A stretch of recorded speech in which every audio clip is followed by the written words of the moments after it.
हे ईश्वर, हमें आत्मशांति दो उन चीजों को स्वीकार करने की जिन्हें हम बदल नहीं सकते, हिम्मत दो उन चीजों को बदलने की जिन्हें हम बदल सकते हैं, और इन दोनों में भेद जानने की सद्बुद्धि दो। तेरी इच्छा चले प्रभु, हमारी नहीं। सिर्फ आज के दिन, नवंबर 12, हमारी अपनी कहानी। जब हम अपनी कहानी ईमानदारी से बताते हैं तो किसी न किसी को शायद हमारी कहानी में पहचान मिल सकती है। बेसिक टेक्स्ट, पृष्ठ 89। नार्कोटिक्स एनोनिमस की कन्वेंशनों में हम में से बहुतों ने समय बांध देने वाले वक्ताओं को सुना है। हमें उन श्रोतागणों की भी भरपूर याद है जो कभी आनंदपूर्ण उल्लास से भर जाते हैं तो कभी पहचान के आंसुओं के सैलाब में डूब जाते थे। हमने शायद सोचा होगा कि किसी न किसी दिन हम भी किसी कन्वेंशन में मुख्य वक्ता होंगे। खैर, हम में से बहुतों के लिए कभी वह दिन आना बाकी है। एक आध बार हमें अपने आवासीय क्षेत्र के निकट किसी मीटिंग में बोलने के लिए कह दिया जाता है। हम शायद किसी कन्वेंशन की छोटी सी कार्यशाला में बोल लेते हैं, लेकिन अभी तक हम कन्वेंशन में जोशीले भाषण देने वाले कुशल वक्ता नहीं बन सके हैं।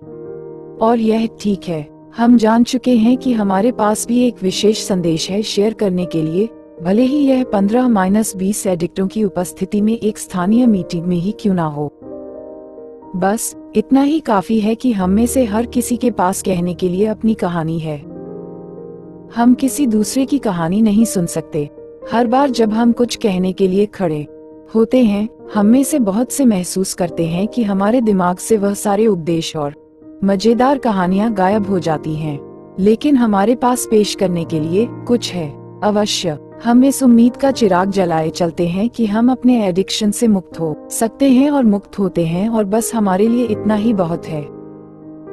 सिर्फ आज के दिन मैं ये याद रखूंगा कि मैं अपनी ईमानदार कहानी को ही बेहतरीन तरीके से शेयर कर पाता हूँ। आज के दिन इतना ही काफी है।